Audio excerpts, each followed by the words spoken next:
Cada um de nós já passamos, se não passamos ainda, vamos passar por alguns vales.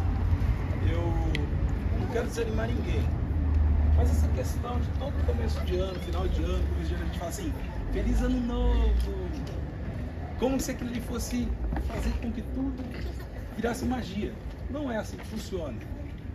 Pastor, mas vai me desanimar? Não. Porque o ano vai ter os mesmos 365 dias, concorda? Ou 366, parece que é ano bissexto esse ano, se não me engano. E os dias serão os mesmos.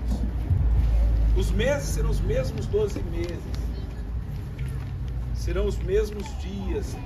Mês com 29, 28, fevereiro, depois 30 e 31. E serão as mesmas semanas. Você vai perceber que no final de 2021, você fez o mesmo para 22. De 22 você fez o mesmo para 23.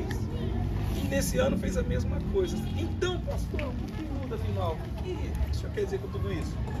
É que para o ano mudar, depende de você mudar. Para que o seu ano seja um ano diferente de alguma forma, vai precisar de algumas mudanças em você. Você sabe o que você cometeu de errado em 2022 e 2023. Você sabe aonde você fraquejou. Você sabe o que você fez que não deveria ter feito.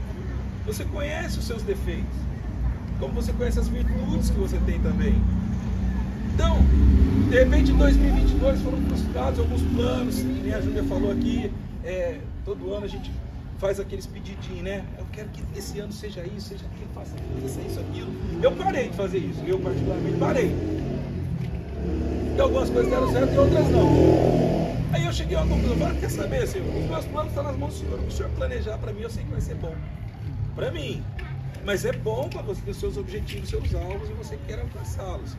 É porque eu acho que eu já alcancei uma boa parte, já estou ficando velho. Para mim, basta o Senhor cumprir o propósito que Ele tiver na minha vida. Eu sei que os propósitos de Deus são bons. Até a prova, até o vale que a gente passa é bom. Você percebe Jacó? Jacó no vale de Jaboque, Jacó passou sozinho no vale. E ele teve uma experiência espetacular com o anjo ali do Senhor. Foi uma experiência gostosa. Mas eu não sei se é gostoso sair com a perna quebrada. Eu não sei se é bom o momento da dor. Mas ele saiu dali radiante, como um vencedor. Então, o que para você muitas vezes o que Deus muitas vezes tem para você como vitória, você pode talvez não entender. Que vitória é essa? Como que a coisa está difícil? Então, é bom você estabelecer, ver, faça uma retrospectiva de você mesmo, como foram seus anos atrás, não só 23. Faça uma retrospectiva onde você falhou, onde você caiu, se você foi trabalhoso na sua casa, deu muito trabalho para a mãe, para o pai, como casado, esposa, se você foi um esposo que fez sua esposa muitas vezes quase arrancar o topo da cabeça, de raiva, vontade de esganar, então alguma coisa tem que melhorar. Se como esposa você fez raiva pro seu marido também, que talvez alguns chegaram quase que a ponto do divórcio, não aguento mais, não aguento. Isso tudo, 2024 pode ser diferente sim, se você quiser que ele seja diferente. Pode ter casamento? Pode. Você analisar bem, né, Keila, quem é o noivo, você analisar bem, né, Romário, quem é a noiva, você analisar bem quem é o noivo, ver que dá pra encarar, porque ó, defeito tem. Mas é maravilhoso. Quando você casa com a pessoa, você quer levar suas qualidades, mas os defeitos vai falando aí. Não como. E eu digo o seguinte, o difícil não é você viver com as partes boas das pessoas. O difícil é você aprender a viver com as partes difíceis delas. É? Se a Júlia for muito nervosa, será que você vai aguentar, Romário? E se o Romário for preguiçoso, será que você vai aguentar, Júlia? Romário, lava essa vasilha pra mim enquanto eu tô aqui trocando a fralda dos dois filhos. Aí que é gêmeos. Então, essas coisas são as que precisam ser ajustadas.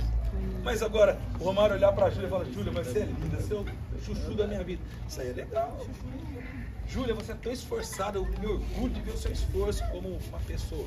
Muito bom. As virtudes a gente conhece logo, a beleza a gente conhece logo de cara, né? A Keila gostou do Lucas, não sei se é por causa da barriguinha dele, mas gostou. Então alguma coisa atraiu. Foi o primeiro contato. E depois começou a conhecer ele como crente, gosta de orar, gosta de pregar e tal. E as partes boas ela está selecionando, mas as partes ruins ela vai talvez descobrir já no casamento. Então você tem que se preparar para isso. Vocês, né, que tem esse propósito, mas se você tem um propósito só de fazer a obra de Deus, vai e faça. Mas enfim, observe bem o que você quer para 2024. Para que você não chegue no final, eu não alcancei isso ou aquilo. Se fosse assim, eu falo assim, eu quero que 2024 todo mundo se converta. Aí eu não ia ter mais trabalho. Mas não funciona assim. Para que algumas pessoas se convertam, sabe o que depende? De você fazer alguma coisa. De você chegar no amigo, né, Gui? Pregar para ele, ter paciência com ele, e assim por diante. Você quer ver uma coisa? Quem aqui já ficou endemoniado? Desde o dia que você entregou sua vida para Jesus. Quem aqui já ficou endemoniado? Levanta a mão. Processo mesmo. Quem já? Hã? Ninguém? Eu? Só agir? Imagina ela. Meu Deus. Quem nunca ficou endemoniado? Levanta a mão. O demônio já, né? Processo Não? Nunca ficou possesso? Tava influenciada. Influenciada. muitas. Tá. A campanha da Gi já? Ela endemoniada te deu? Larga essa mentirosa. Ah, tá. Mas com o salcão eu bato mesmo. Então, olha só. Mas você já perguntou pra você por que eu nunca fiquei endemoniado se era tão tribulado? Você era, Tayane? Tribuladinha? Você era? O seu nome é? César. Você era endemoniado? Endemoniado não, perturbadinho. Não? Você é Júlia, né? Eu nunca fui. Você aqui, a Júlia é perturbada, né? Droga, quem aqui mexeu com droga? Bebida. Droga, bebida? Bebida todo mundo. Quem era mulherenga aqui? Bruno? Felipe também é. Mentir, quem gostava de mentira? Opa! Isso, Felipe. Levanta as pernas, os braços. Quem aqui já foi num centro de macumba, terreiro, bater, Eu nunca fui, mas já vi. Prevenção de tudo do mundo. Check. Também? Eu já namorei com as duas quando Não, descobrindo. O que mais? Agora olha só. Talvez você fez coisas aqui, você podia ter ficado possesso. Tem gente por menos do que muita coisa que você já fez ficar possesso. Agora, por que você não ficou possesso? Ou possessa? Você era ruim, mas era bonzinho ou boazinha? O diabo ficava com dó de você? Não vou fazer ele passar vergonha, não. Sabe por quê? Jesus ele ensinou assim, olha, vós já estáis limpos pela palavra que eu vos tenho pregado. Para vocês entenderem o que a palavra de Deus pode fazer. A palavra de Deus pode libertar a pessoa sem que o demônio nem tenha oportunidade. Quando a palavra do Senhor penetra em nós, ela começa uma mudança de dentro para fora. Ela faz em nós, cria em nós uma expectativa, um desejo de mudança, de melhoria, de transformação. Começa uma transformação. E quando a palavra do Senhor gruda, começa a trabalhar em nós, os demônios eles vão perdendo a força. Você começa a descobrir, olha só, no começo da minha conversão eu gostava de música mundana, rock brasileiro, alguns tipos de rock brasileiro, alguns tipos de rock internacional. Eu gostava de alguns tipos de música. E na época eu cheguei para o meu líder de jovem e falei assim, o que tem de mais ouvir minhas músicas? As músicas só, o que tem de mais? Ele falou assim, olha só, para você entender que a palavra de Deus ela tem poder para mudar, se você quiser deixar instantaneamente. Ele me deu a resposta assim, olha, de uma fonte não pode sair dois tipos de água, ou água doce ou água salgada. Você não pode adorar a Deus e adorar o diabo. Se é uma música profana, uma música mundana, está exaltando Satanás, ou orgia, ou coisa contrária, você não pode com a sua boca louvar a Deus e ao mesmo tempo o diabo. Para mim aquilo ali bastou. Cheguei em casa, as músicas que eu gostava, eu abri mão, abandonei. Para mim não significou mais nada. Ou seja, o poder que a palavra de Deus tem, ele é muito maior talvez do que você possa imaginar. É que muitas vezes, quando você ouve a palavra, muitas vezes está desatento. Alguém aqui já leu a Bíblia sozinho e começou a chorar pelas palavras que estão escritas nela? Quem já teve uma experiência assim? Mas ninguém te bateu. Ninguém te feriu para você chorar. Você percebe que é um choro que está relacionado a algum tipo de arrependimento, algum tipo de mudança, algum tipo de confronto. A palavra de Deus confrontou com alguma coisa em você. Uma ocasião eu estava lendo a Bíblia em João, quando falou assim, olha, assim, se alguém está em Cristo lá, também deve andar como ele andou. Para mim bastou aquele versículo, eu comecei a chorar. Poxa, se Cristo está em mim, eu tenho que andar como ele andou. E eu estou andando como ele andou. A forma de andar não é a forma se andava depressa ou devagar, se andava parando, não é isso. O caráter de Cristo. Se eu estou em Cristo, eu devo andar como ele andou, eu devo refleti-lo. E aí eu comecei a chorar, falei, talvez eu estou envergonhando o Senhor que eu carrego dentro de mim. Então a palavra do Senhor, ela não pode estar simplesmente na Bíblia, no livro que nós temos. A palavra do Senhor não pode estar limitada ao livro. Você vai entender isso. A palavra de Deus, ela tem que sair da Bíblia. Ela tem que sair daqui de dentro dessas páginas e viver dentro de nós. E viver dentro de nós. Ontem eu perguntei para o irmão, teve um irmão que estava no culto ontem, eu falei, cadê sua Bíblia? Ele falou assim, está em casa. Eu falei assim, a sua casa precisa mais da Bíblia do que você? Brincando com ele. Aí eu falei para ele assim, você está certo, a palavra de Deus tem que estar no seu coração, né? Só no livro que nós carregamos. Eu não tenho facilidade de memorizar versículos, mas eu tenho que saber o que está escrito aqui, eu tenho que conhecer. Eu tenho que saber o que está escrito aqui, que é o que pode mudar a minha vida. É o que pode mudar a sua vida. Certo?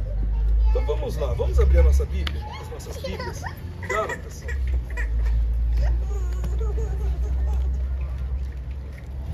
Gálatas capítulo 5. Vamos ver. Quê? Você quer lá? Obrigado.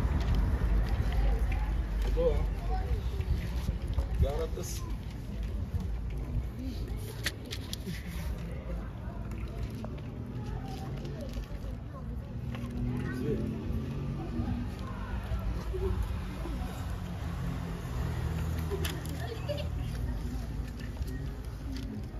Capítulo 5, versículo de número 16.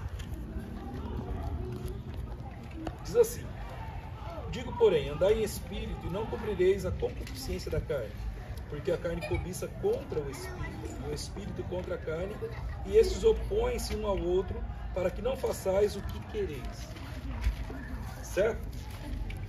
Nesse texto bíblico, você já vê um tipo de batalha, de confronto aí. Espírito e carne. Espírito e a carne. O que acontece com a maioria de nós? A maioria de nós passamos pelo mundo. Passamos pelo mundo no sentido de que vivenciamos algumas experiências no mundo. Essas experiências no mundo que vocês mesmos falaram, algumas coisas que vocês já fizeram, né? Algumas coisas que contrariavam muito a vontade de Deus. E alguns de nós, alguns de vocês, alguns de nós, esse período que nós passamos no mundo, nós muitas vezes fomos fundo em algumas situações, em algumas atitudes. Alguns de nós aqui éramos viciados em novela. Quem era? Tiquitita, Paquitita, sei lá. Novela. Cor do Pecado. Cor do Pecado. Um monte de novela. A maioria de nós tivemos contato forte com esse tipo de coisa. Filmes, pornografia, filme de violência, de guerra, de briga, de policial, comédia e assim por diante. A maioria de nós tivemos um contato, e às vezes um contato profundo com isso. Enquanto não tinha Cristo para ocupar nosso coração, nossa mente, nós nos ocupávamos com isso. Cinema, com futebol, com... enfim, né? O que os jovens gostam de se ocupar. A maioria de nós éramos assim. E quando chega a novidade, quando chega a notícia de Cristo, quando Cristo começa a querer se apresentar a nós através de alguém, quando Cristo começa a usar alguém para que nós possamos nos conhecer, ou conhecê-lo, para a gente começar a conhecer a Cristo, a princípio, nós não aceitamos bem. Por quê? Poxa, vai censurar um monte de coisa que você coletou, ajuntou ao longo da sua vida. Alguns com 17, com 18, com 20, com 30, outros se convertem com 40 anos. E até então a sua vida estava repleta, cheia de coisas, de situações, que para você era a sua ocupação, era aquilo que te ocupava. Era aquilo que ocupava o seu tempo, sua mente. Agora Cristo vem como algo novo. Jesus surge agora como uma novidade para você. A princípio gostoso, a princípio atraente, mas a princípio quer desbancar um monte de coisa que você construiu. Quer desfazer um monte de coisa que você construiu da forma errada. E isso gera um confronto, isso gera uma luta. Aqui em Gálatas, no capítulo 5, ele está falando isso. A carne e o espírito combatem entre si. Qual é mais forte, a carne ou o espírito? A carne ou o espírito? A carne não aguenta nada. A carne basta um tiro, acabou. E o espírito? Qual é mais forte? Jesus falou assim, olha, o espírito está pronto, mas a carne é fraca. A carne não aguenta muita coisa. Ô Mário, o que você faria? Se você está chegando lá perto do seu apartamento, é apartamento que você mora, né? Você passa na frente do apartamento da vizinha sua e a mulher abre a porta com tudo totalmente nua. O que você faria? E o da Júlia também, Demorou muito. O rapazão lá, um fortão, bombadão, abre lá. Você É mó feio. Ele já viu meu vizinho. Uma baranga. O que você faria? Uma moça bonita, o que você faria? O que você faria, Ezequiel? O que você faria, João? É? Oh meu Deus, eu sou assim, ó. Nossa, moço, que perigo é esse? O que eu quero dizer com isso? O que eu quero dizer com isso? Você não está livre de passar por situações como essa, tentação. Um irmão, uma vez na praça, na frente da Americanas, ali na 13 de maio, pregando para as prostitutas, você vive essa vida, e não sei o que, vai pro inferno, falando um monte para a prostituta abriu o tiro assim, aí irmão, aí. Eita, que eu me tremeu. Mas ele fez o quê? Ele continua pregando? Ficou envergonhado, porque estava ofendendo a mulher. Deixa eu pôr a mão por Estava alto. ofendendo a mulher. Ele fez aquilo ali justamente para constranger a mulher. Corta. O que eu quero dizer com isso? A carne e o espírito cobiçam entre si. E se a carne prevalece, o espírito então ele sai de cena. E a Bíblia diz, Jesus falou que o espírito é forte, a carne é fraca. Então nós vemos uma geração, pessoas que não são tão fortes Esse como fim parece. daquela. Se todo homem que vê uma mulher nua já cair já no pecado, tá feio. Que tipo de espírito que esse homem vive? Se toda mulher, porque vai ver o coração Felipe? forte de um homem, fica, isso que é um homem. Isso que tipo de espiritualidade que tem uma mulher dessa? Verdade. Crente? Por isso que a Bíblia diz assim, olha, a carne e o espírito, eles lutam entre si. E aí, no versículo seguinte que nós lemos, fala assim, andar em espírito. Aí você não vai cumprir a vontade da carne. Você não vai satisfazer a vontade da carne, porque a carne é fraca. A carne, a Bíblia diz assim, olha, os que estão na carne, em Romanos, não podem agradar a Deus. E a tendência da carne é para a morte, não para a vida. Então, olha só, vou fazer uma outra pergunta agora. Gosta? Então vamos começar por você. Vamos lá. Dá mentira. Por que, João, por que você é um crente, João, hoje?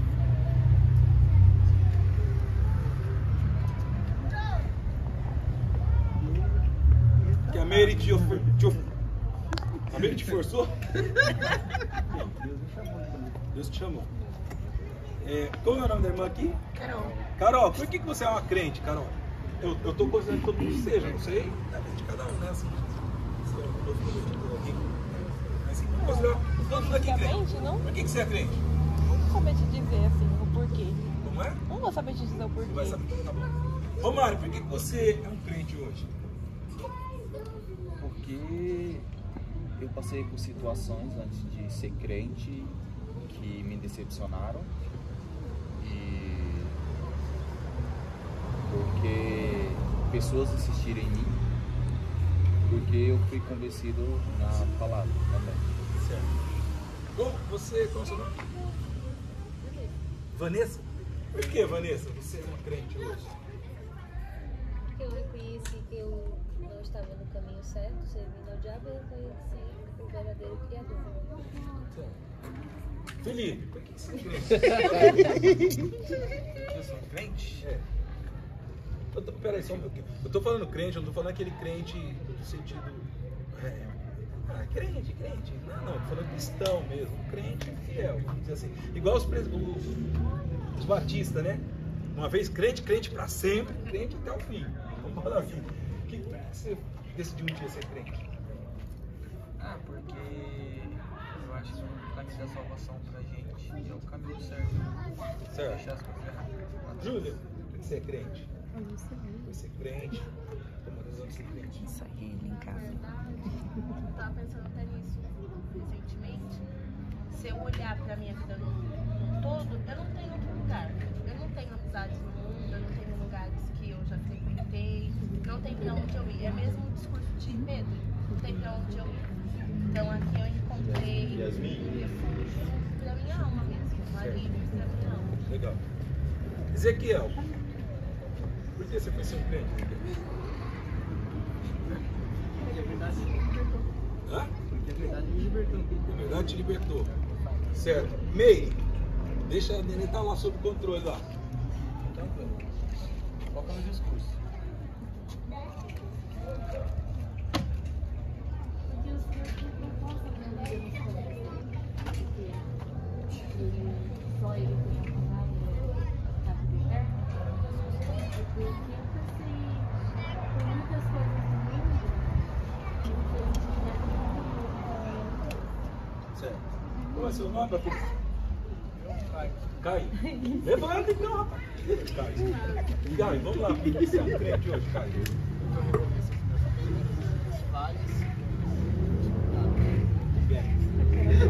Você, qual é o seu nome? Eu não conheço todos. Elisa? Por que Elisa? Então depois o Gui. Eu? Chegou. Eu me chamou onde eu fazia pecado e eu tô bem porque Deus foi lá e eu te amo. Então a culpa é de Cristo. Por que foi difícil? Foi quem me libertou. A culpa é dele de ter te alcançado. Não, pode ir, não, pai. Legal, entendi. Você foi chamado, né? Foi escolhido por ele. Isso aí. Certo.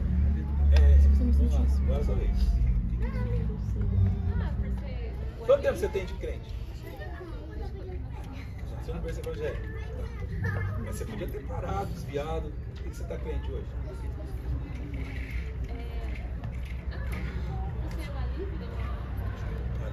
És um meu alívio.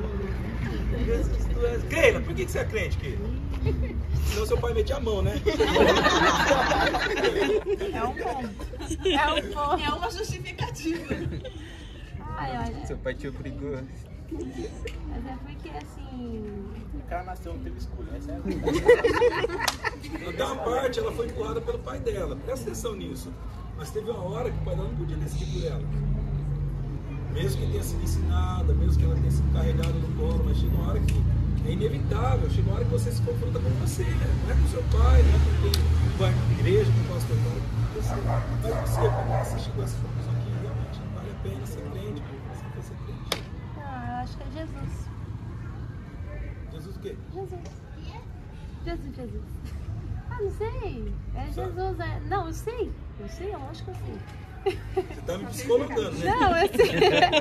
Não, é porque eu olho pra Jesus, tipo. Ele é muito bom. Não tem como. É ele. Não tem como evitar. Não dá. Tem que ser. Tá, Giza, já que você tá filmando, filma você aí, pô. Por que, Giza?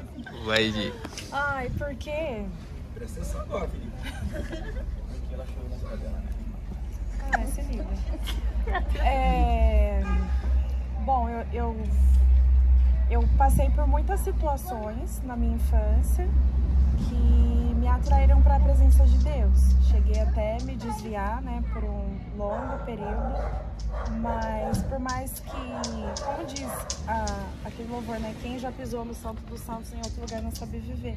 Então, assim, a gente sabe que não tem outro lugar que a gente possa se sentir melhor do que na presença de Deus. Por mais que a gente tente, né? A nossa alma tem sede da presença de Deus. Então, é mais por gostar de estar na presença, de sentir a presença, de ser acolhida por Deus, enfim. Legal. E você? Eu também nasci em evangélico, mas a gente conheceu o mundo. E mesmo estando no mundo, eu recebi muitas falas de que o que Deus tinha para fazer na minha vida era maior. Só que eu queria viver o mundo. Aí Deus precisou tocar na minha família, nos meus, para eu poder entender o propósito de Deus. Aí eu voltei. Então eu vim realmente pela dor. Certo. É seu nome? Tailane. Tailane? Não, Tailane. Acho que é isso também, que eu andei em vários caminhos e eu percebi que não era o certo e que o melhor caminho era Jesus. Vocês, tem alguém que não falou, mas você... Taiane.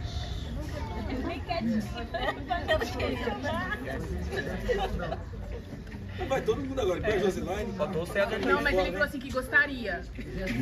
Ela gostaria muito. Não gostaria. Então, Eu gostaria de ouvir ela. Taiane e o César. Tenho curiosidade. Desembucha. Eles gostariam. Eu acho que eu sou crente porque eu gosto de me sentir amada. E com Cristo eu me sinto amada. Muito bom, legal. Aí César fala agora. Quem quer? Quer falar? Não. Tá procurando a razão? Você não tem a razão. Eu já tenho. Não quer falar, né? Não. Quer compartilhar, né? Não. Vou registrar. Ela é secreta. Quem mais que faltou? Aqui, ó. A Lívia. Sim. César. Ali pro César. Acho que por gratidão. Gratidão. Fez por mim lá na cruz, antes mesmo de eu nascer. E pelo que ele tem feito na minha vida até hoje. Legal. Eu quero aplicar o céu. E... Ali. Não é o que eu acho. Tenho certeza. Não tô ouvindo. Não dá pra viver sem, sabe, sem Deus. Tipo, não tem outra saída, sabe? Não dá pra viver sem? É, porque não vai Mas ter como que o outra. bêbado vive? Não sei. Ele Como bebe. que o idólatra vive?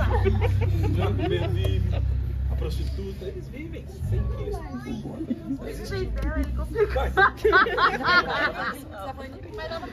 Porque ela falou que Ela não pode viver sem, né? Ela não Bem, Tipo assim, não tem destino, sabe? Tipo, não tem. Sem ele não tem como ficar sabe?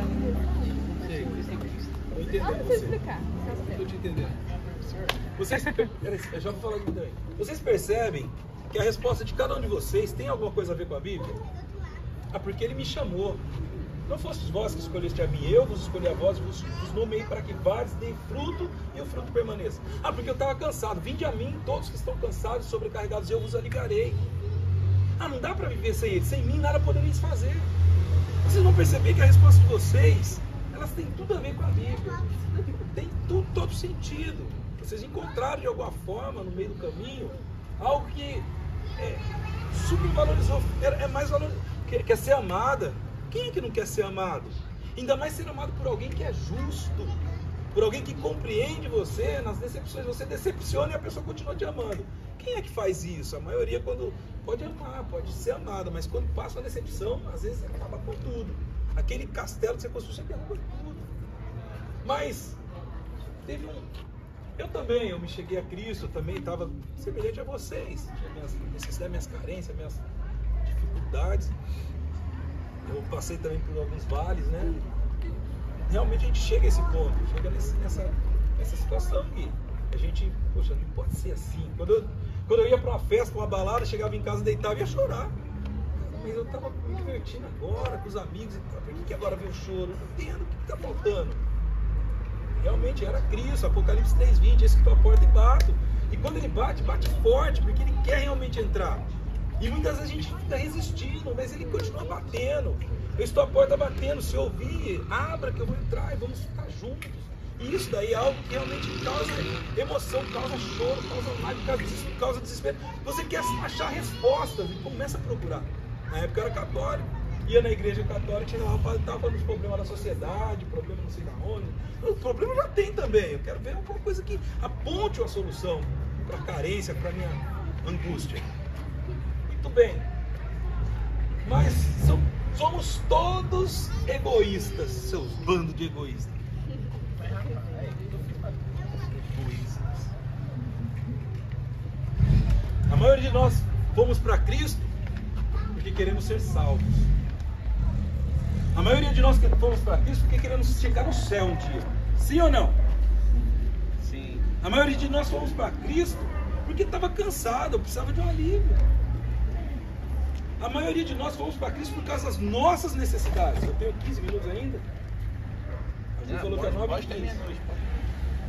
A maioria de nós fomos porque nós tínhamos alguma necessidade.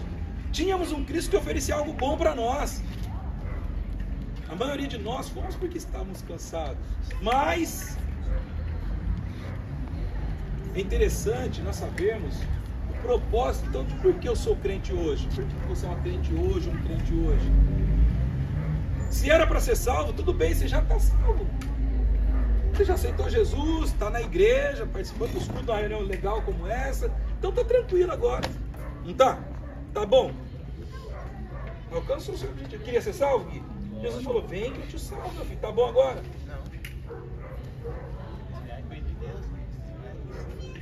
Tá bom agora? Você está sentindo amado? Tá bom agora? Então. O que nós queríamos, Ele já deu. O que nós precisávamos, Ele já deu paz. Paz na sua alma, no seu coração. Você não depende do seu pai mais para ser salvo. Quando é criança, os pais levam. Mas aquilo que você queria receber, você já recebeu dele. Mas o negócio é, e agora? O que ele agora espera receber de você? O que Jesus espera de você, de nós? Essa é a pergunta. Eu vou ler um outro texto bíblico aqui. Você vai abrir comigo. Esse não saiu da página.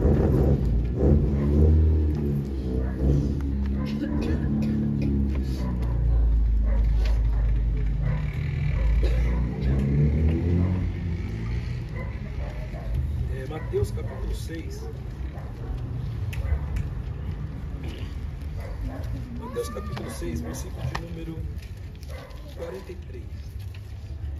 Diz assim: ouviste que foi dito, amarás o teu próximo e odiarás o teu inimigo. Eu vos digo, porém, amai os vossos inimigos, bendizei os que vos maldizem, fazei o bem aos que vos odeiam e orai pelos que vos maltratam e vos perseguem, para que sejais filhos do vosso Pai que está nos céus, que faz que o sol se levante sobre os maus e os bons, e a chuva desça sobre os justos e os injustos. E aí segue, né? Pode continuar o texto se quiser ler depois. O que eu quero dizer com isso?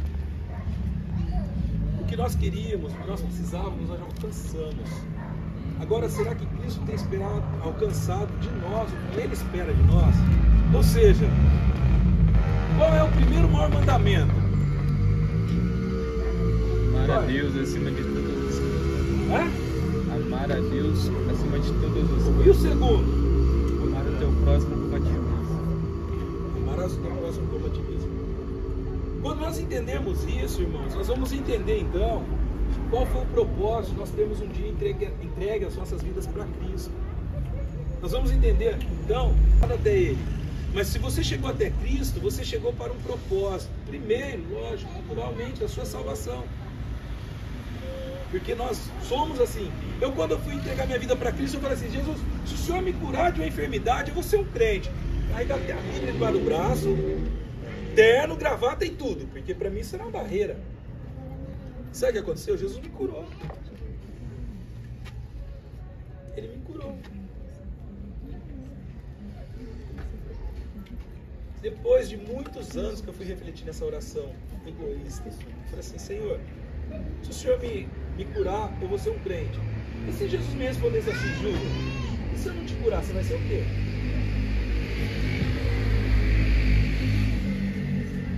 se Jesus não me curasse?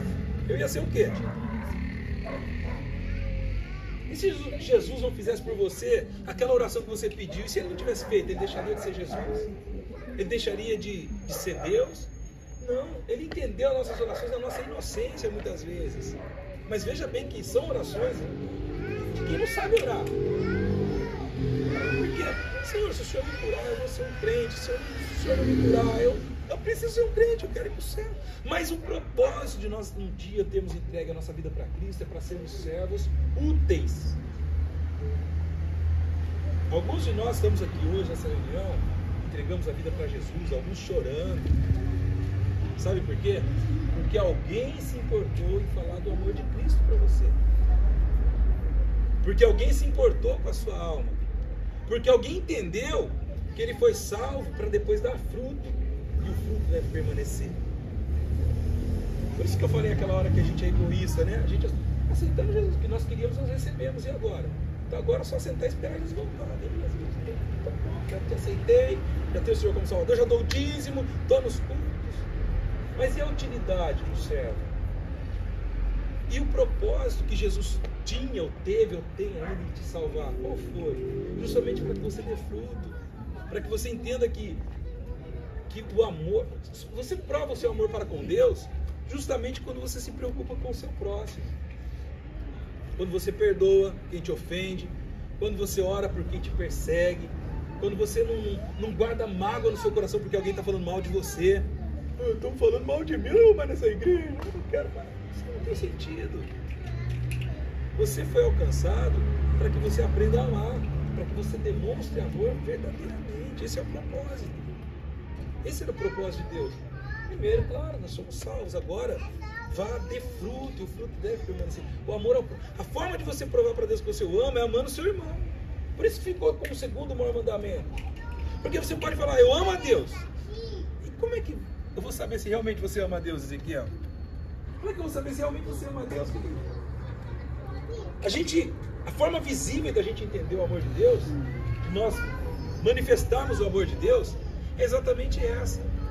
É a gente amando o próximo, porque esse ficou um mandamento tão mais importante quanto o primeiro. Amar o teu próximo como a ti mesmo. E se você ama o próximo, você se importa realmente com ele. Seu colega de escola, seu colega de trabalho, você não precisa ficar pregando para ele todo dia, porque talvez você vai para baixo, eu não estou precisando de ouvir. Mas você pode dar um bom testemunho, você pode de vez em quando chegar nele e falar do amor de Cristo para ele. Eu trabalhei na metalúrgica aqui em Campinas, na DACO do Brasil. E um dia eu estava lá na hora do almoço, eu sentei lá no meio das caixas de papelão lá na hora do almoço, peguei o Novo Testamento, aquele pequenininho, e comecei a ler. Daqui a pouco chegou um colega de trabalho e sentou, ô Gerson, lê um pouquinho para mim aí. E sentei. Comecei a ler o Testamento para ele, comecei a falar para ele do amor de Cristo. Aí no outro dia eu falei assim, foi legal, deu certo, vou citar de novo. No outro dia eu fui lá de novo, peguei o Testamento, o colega voltou de novo. E eu tornei a pregar para ele. E aquilo ali começou a se repetir. Daqui a pouco um irmão em Cristo chegou lá, o que você está fazendo? Ah, estamos aqui lendo a Bíblia. Você pode sentar aí? Pode. Daqui a pouco mais um. Passou uns dias mais um, a gente rodeava de caixa assim, daqui a pouco chegou a reunir mais de 15 pessoas para ouvir a palavra de Deus e cantar e orar. Sabe por quê? Se eu pego a Bíblia, se tudo isso aí que você tem de conhecimento, irmão, irmã, se vir só para você, você é miserável demais.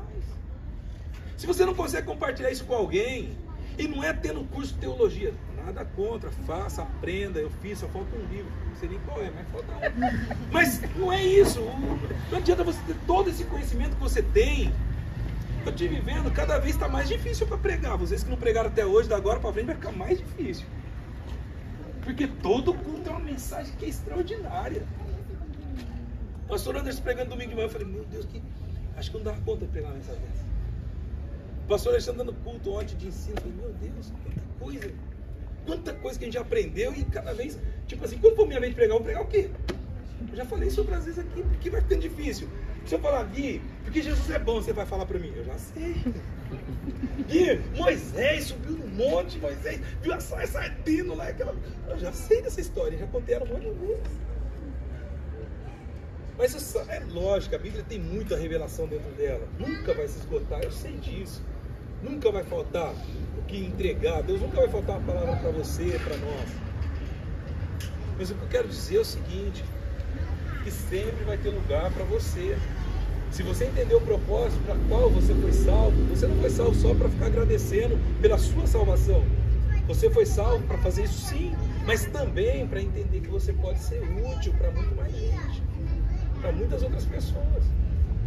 Isso não depende de lugar, isso não depende de hora. A congregação cristã tem aqueles irmãos que falam assim, não senti de orar. Mas às vezes sente de fazer coisa que não presta. Já viu pessoas que você vai convidar para ir para a igreja e falar assim, ô irmão, um dia Deus vai tocar no meu coração. E para beber cachaça, Deus toca no seu coração? Miserável. E para ir para uma balada, Deus tem que tocar no seu coração? Ou basta chegar com e tem um churrascão lá, vai estar outro, vai estar não sei quem, vai estar legal. Bora lá, Gui! Bora? Deixa eu consultar Deus. Deus, posso ir? Não tem isso, irmãos. Nós éramos assim. Você consultava a Deus para ir para uma balada? Alguém consulta a Deus para ir trair a mulher? Deus, posso ir? Você está entendendo? Agora, vamos lá, vai ter uma reunião de jovens, joia, legal, jovens tudo para frente, tudo animado, canta os hinos com alegria, é gostoso, vamos lá. É pra ver. Tá mentindo. Se eu sentir no meu coração, não, o dia que eu sentir eu vou lá, irmão. Um dia eu vou. Mas sabe o que a gente faz muitas vezes? A gente desiste. Poxa, se aquele lá não quer, tudo bem. Você pregou, você teve paciência. Vai de um outro. Eu vi um testemunho uma vez, a pessoa ela fez um propósito com Deus. Que hora que é? Se já deu 9h15, eu paro, não vou nem falar o que aconteceu. Que hora que é? Essa pessoa ela fez um propósito com Deus. Deus, durante esse ano, 365 dias, eu quero falar do amor de Jesus cada dia do ano para uma pessoa diferente. Até o final do ano eu vou ter pregado para 365 pessoas. Propósito tremendo, né? Alguém fez um propósito desse aqui hoje, nesse papelzinho? Talvez agora vai te inspirar a fazer também, né? Mas olha só, essa pessoa foi. Primeiro dia, segundo dia, terceiro dia, foi. Chegou um dia, ele estava cansado e para ajudar estava uma chuva, um tempo de chuva tremendo. Ele falou assim, Senhor, hoje acho que não vai dar para eu ir. Eu não vou não, Senhor, hoje não vou. O Senhor me perdoa, tempo de chuva, você não vai nem ter ninguém na rua. E Deus falou assim, você fez um propósito, lembra? Vai. E ficou aquela luta ali entre carne e espírito, aquela luta. Ele falou, mas eu vou. Pegou os folhetinhos e saiu. Ele estava passando por uma rua e tinha uma ponte enorme que passava o rio por baixo, estava uma ponte ali. E quando ele chega na ponta da ponte, se ele olha, uma pessoa lá já se preparando para pular. Estava desgostoso da vida problemática. E ele foi se aproximando devagar de longe e falou assim, ei, espera aí, eu tenho uma coisa para falar com você. A pessoa parou, deu mais aqueles 5 minutinhos, ele chegou perto da pessoa e começou a falar, Jesus ama você, ele tem um propósito na sua vida, ele conta contigo, você está fazendo parte hoje de um propósito que Deus tem na minha vida e tem na sua também. E começou a pregar para aquela pessoa, falar do amor de Cristo. Aquela pessoa começou a chorar. Hoje eu ia tirar realmente a minha vida, estou passando por uns problemas muito difíceis, para mim não tem nem sentido viver e tal. E aquela pessoa parou, saiu dali. Falou, o que eu tenho que fazer na minha vida? Entrega a sua vida para Jesus, você vai ver como tudo vai mudar. E aquela pessoa se converteu a Cristo naquele dia. Então entenda só, quando a gente começa a entender isso, a vida cristã fica mais prazerosa. Quando você começa a ver que alguém, você prega para alguém, e aquela pessoa dá o crédito, dá ouvido à palavra do Senhor, você começa a ver que a sua vida tem realmente propósito. Você começa a entender que você pode ser um vaso útil para Deus. Quando isso não acontece, a gente começa a ver, infelizmente, que se reclama de tudo. Ah, quem pregou? Ih, fulano. Quem cantou hoje? Fulano de novo. Quem tocou? Não sei quem. Fica aquele negócio assim, sem graça. Você vai sendo empurrado, vai sendo porque é movimento, não sei o que. A Cassiane veio aí, você viu o movimento que tem ali? Teve um movimento grande. Você viu a queima de fogos? Movimento grande. Eu acho que tinha mais gente que no culto aqui no show, aqui da primeira. Mas e qual o propósito de tudo isso? Sabe, se eu não entender que terminou aquela queima de fogos, Felipe, eu fui pra casa, eu queria ter orado com a minha família. Faz 16 anos e meio que eu tô no Maranhão, não sei nem quando foi a última vez que eu passei com a minha família, assim, na virada de ano. Eu falei assim, eu vou chamar antes da virada pra gente orar, pra entregar o ano de 2023, agradecer a Deus e tal. Deu tudo errado. Na hora que tava dando umas 15 pra meia-noite, foi todo mundo lá ver os fogos. Foi todo mundo pra lá. Então tá bom, vamos lá também. Vamos lá também, fiquei ali vendo. Aí terminou a bagunça, as motos, aquela bagunceira toda. Aí entraram, falei, vem aqui, agora vamos juntar aqui. Vamos fazer uma oração, família? Aí Deus deu a oportunidade de pregar, acho que eu preguei uma meia hora ou mais. Aproveitei já então. Meia hora. Quando eu olhei nas 5 horas da manhã. Era 00:10, mais ou menos, 00:15. Reuni aquelas pessoas e eu pude falar do amor de Deus. Eu senti a presença de Deus. Mas se eu não entender que Deus cria situações para nós, sermos vasos, servos úteis, nós começamos a nos sentir frustrados. E tem gente aqui que não canta. Tem gente que fala assim, João, canta o hino sozinho aí. Não sei. Tem gente aqui que não prega na igreja, no culto, não vai pregar, não leva jeito, não vai desenvolver. Aí vai sentir, peraí, eu tô na igreja, então pra que eu sirvo? Tem que entender pra que eu sirvo. Para alguma coisa. E quando você começa a descobrir que você pode ser útil de muitas maneiras, começa a ter sentido na sua vida espiritual. Você começa a investir na sua vida espiritual. Você começa a ver que a carne vai levar você para um desânimo, para uma fraqueza. Não foi na igreja orar, não veio no culto, mas ficou em casa lá à toa, vendo o WhatsApp, alegrando, um monte de besteira. E não edificou em nada. Você está entendendo? Essa é a luta entre a carne e o espírito. Essa é a vida espiritual. Essa é a realidade que nós estamos vivendo. Tem pessoas que vêm numa reunião como essa, mas não vê a hora de acabar, porque quer fazer alguma coisa que acha mais legal, mais interessante. Tem isso que acontece. Tem pessoas que às vezes vêm no culto, contrariado, eu vou, mas hoje eu não estou afim de ir, eu estou indo arrastado.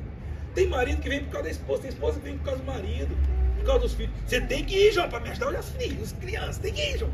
O João vem, hein? Perdão, Jesus. Foi revelação então. Então eu sei que é isso. Não é, isso aí não é revelação não, é sério. Não é revelação não. Mas a gente sabe como que é a vida das pessoas. São assim. Tem filhos que vai para a igreja por causa dos pais. Quantas vezes a Keila veio para a igreja porque queria ficar talvez dormindo, vendo, fazendo outra coisa, mas o pai, bora Keilinha. Bora Keila, não vai ficar ninguém. É criança, é adolescente, bora. Vai ficar em casa fazendo besteira não, vambora. Acontece isso tudo, a gente sabe disso. Mas, como eu falei agora há pouco, começa a ter sentido quando você percebe aquilo que você pode ser útil. Quando você percebe que você pode servir. Jesus, ele chegou e falou assim, olha, Pedro, vem cá, eu vou lavar seu pé. Não, Senhor, o Senhor é mestre, o Senhor é o meu Senhor, o Senhor não vai lavar meu pé, isso é uma atitude de humilhação, meu pé é fedido, não, chulé, não, meu pé não. Se eu não lavar seu pé, Pedro, você não tem parte comigo. Pô, Jesus bateu, foi muito duro ali, né? Deixou Pedro em paz. Eu não tenho parte com ele, mas vou deixar ele lavar meu pé. Jesus falou assim, se você deixar lavar seu pé, você não tem parte comigo. Então lava o corpo inteiro, Senhor. Tá aqui. Não precisa, só o pé é básico. Mas tá folgando também, né? Tá bom, Pedro. O que acontece? Jesus, no outro ensinamento, ele falou assim, olha, é melhor servir do que ser servido. Ele chega, mais bem-aventurada coisa é dar do que receber. Você percebe que isso tudo contraria aquilo que nós gostamos de viver, irmão? Ou se alguém bater no seu rosto, dá o outro lado. É assim que a gente para o nosso inimigo?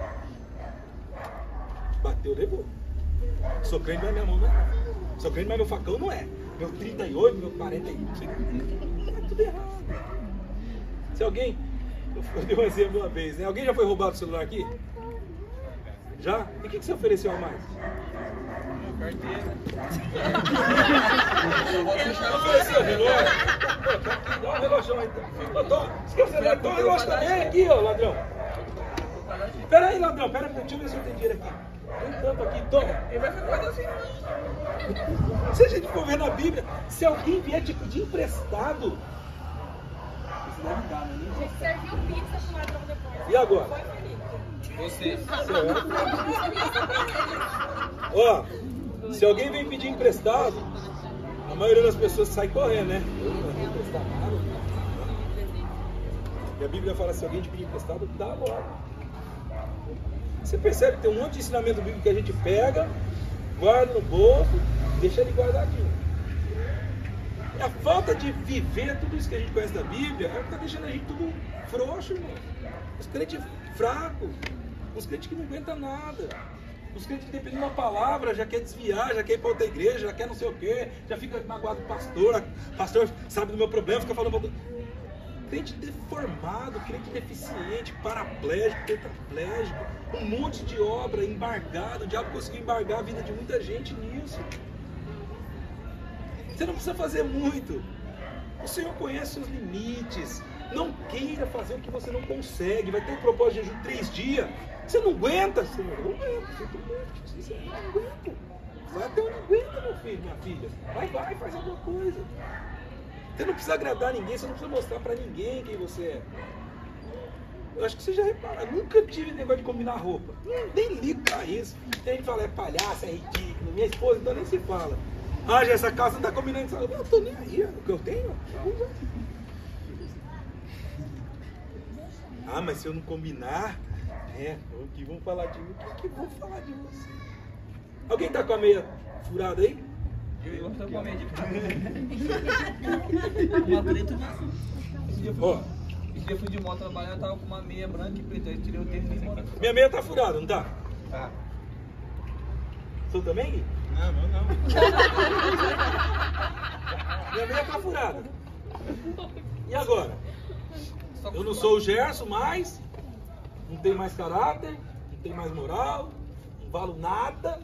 Não valo nada. Não tenho valor mais porque minha meia tá furada. E se eu não tirar sapato, quem ia saber se a minha meia tá furada ou não? Tá com a cueca furada? Tá, rapaz. E se tiver? Ninguém tá sabendo, só você. Sabe o que acontece? É igual o pecado. Tem pecado que talvez alguém tá em pecado aqui, mas ninguém sabe, só você. Mas também quem vai sofrer as consequências é só você. Tem gente que não acredita. Tem gente que tem apelido de mentiroso. Você tinha? Tem gente que tem apelido de mentiroso. A fulana é mentiroso. Sabe que eu aprendi uma coisa? Eu acredito em todo mundo. Eu acredito em todo mundo. Eu acredito em todo mundo. Mas é o maior mentiroso. Tá legal. Eu vi uma história uma vez. Que hora que é? 10h30. Vamos orar para encerrar? Termina Da hora. Pra mim tá bom pra continuar. Não, o senhor conheceu falar da história do mentiroso. Quer ser Porque foi assim, eu só falei no passado. Só mais esse, depois a gente vai orar. Pode falar. Olha só, um sábio, o senhor era sábio. Chegou 2 colegas, combinaram entre eles. E vamos fazer isso daí de bobo? Vamos fazer o sábio de bobo? Aí os dois tinham que estar bom. Aí chegou os dois, fazer o sábio de bobo. Rapaz, olha lá, moço. Olha lá, a vaca voando lá em cima, rapaz. Olha lá, sábio. A vaca voando. Aí o sábio olha. Caçando a vaca voando. Você é bobo, sabe? Você acha que a vaca vai voar, rapaz? A vaca não voa, não. Eles dois começaram a tirar salto. O sábio olhou para ele e falou assim: eu prefiro acreditar que uma vaca possa voar do que 2 irmãos possam me enganar. Eu prefiro acreditar que a vaca tenha condições de voar do que 2 irmãos me enganar.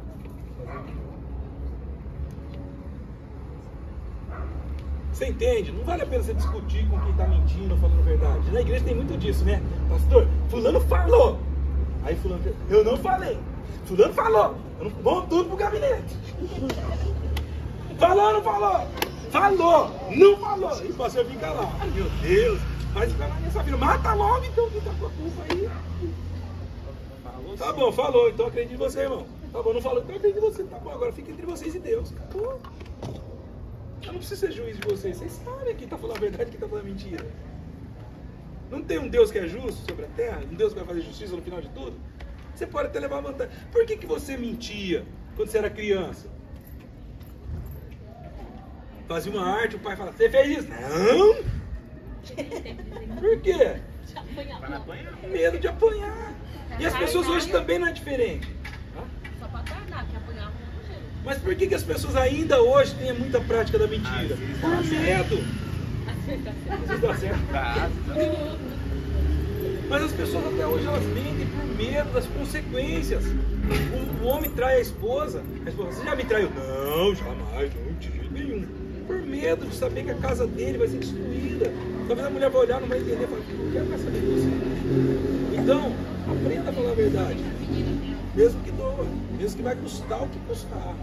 Fala a verdade. A Bíblia não diz em João 8,32? O que diz lá? Bolsonaro falava direto. O versículo do Bolsonaro. O que está escrito em João 8,32? E 8,36? Se pois o Filho vos libertar, verdadeiramente sereis livres. A nossa vida não é mais importante. A nossa vida não é mais importante do que aquele que nos salvou. Ele nos salvou justamente para que você entenda que você não deve ter sua vida por preciosa. Aquele que quer ganhar a sua vida vai perdê-la. Mas aquele que perder a sua vida por amor a Ele, vai acontecer o quê? Vamos ficar de pé, vamos orar?